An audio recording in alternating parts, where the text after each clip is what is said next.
So let's talk about a really interesting paradox in leadership. Why is it that the most power-driven leaders absolutely cannot stand one specific type of team failure? Well, the answer, believe it or not, starts with a single, pretty surprising number. Okay, let's really think about this. When you picture a tough, no-nonsense, results-at-all-costs leader, what do you think is their biggest pet peeve? Maybe a lack of trust, or a team that's afraid of conflict? You'd think so, right?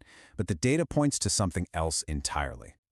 And here it is, our first clue, plus 0.0515. I mean, look at that. It's tiny, right? It seems like nothing. But this number, which came from a poll of 336 people all over the world, 51 countries, tells a massive story about the nature of power. And that tiny positive correlation, that's our key.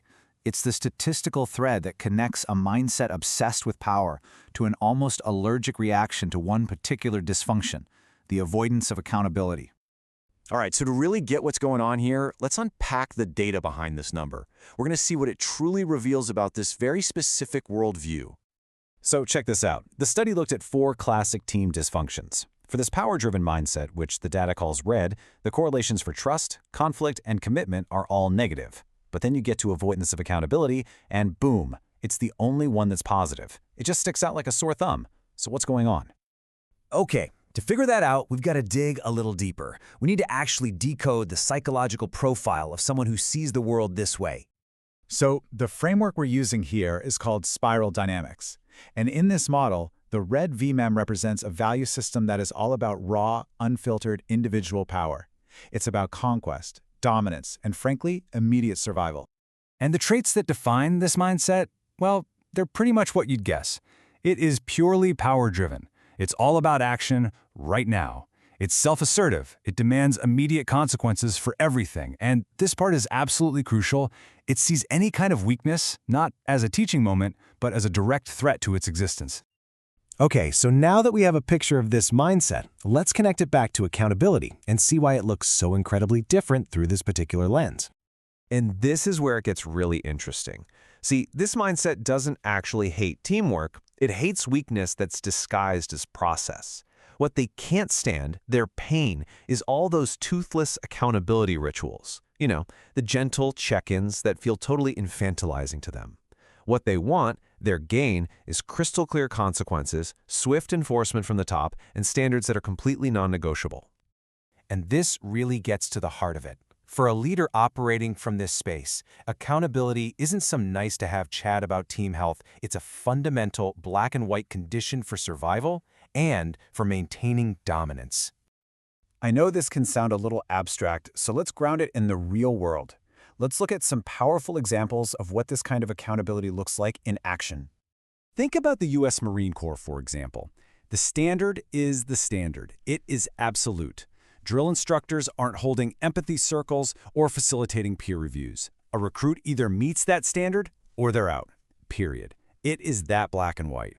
Or, think of a legendary NFL coach like Bill Belichick, who built entire dynasties on a simple 3-word philosophy: do your job. It didn't matter if you were the star quarterback. If you underperformed, you were benched or you were cut. No drawn-out meetings, no second chances, just consequences. And you see the exact same logic in the chaotic world of high-stakes startups. When ambiguity can literally kill the company, a founder doesn't have time to coach motivation. If you fail to deliver, you're not put on a performance plan, you're out. They needed results yesterday. And, if you want the most visceral, almost cinematic example, just look at traditional mafia structures. When Fredo Corleone betrayed the family, Vito didn't send him to sensitivity training. He was removed. The message couldn't be clearer. Standards are sacred, and any deviation is a threat to the survival of the entire system. But, and this is a huge but, this unforgiving, absolute approach, well, it's not all strength. It has a really dark and often pretty toxic shadow side to it. And this is the absolute key difference. Just look at the motivation. For red, it's all about dominance and eliminating weakness. For a healthy team, it's about growth and mutual support. And how is it implemented?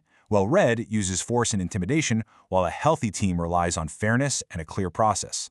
They're 2 totally different worlds. And what does this lead to in the real world? Well, it gets ugly. In its shadow form, this kind of accountability is just a cover for personal attacks. It gets applied selectively, usually to the weakest people on the team. It escalates simple disagreements into destructive conflict.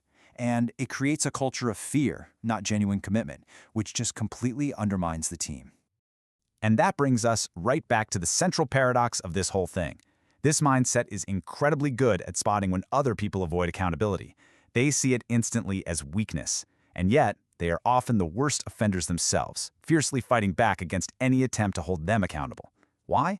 Because to them, that's not accountability. That's a direct challenge to their power. So let's pull all of this together. We've seen the data, the psychology, the real-world examples. What's the big takeaway here? That obsession with accountability that we saw in the data, it's not about building a great team. Not at all. It's a raw, primal drive to maintain dominance, to enforce a rigid power hierarchy, and to ruthlessly stamp out anything that looks like weakness. And that leaves us with a really important question, one you can think about in your own world, in your own workplace. Holding people to high standards is of course essential. But when does a leader's strong drive for accountability cross that very fine line and become nothing more than toxic, self-serving power?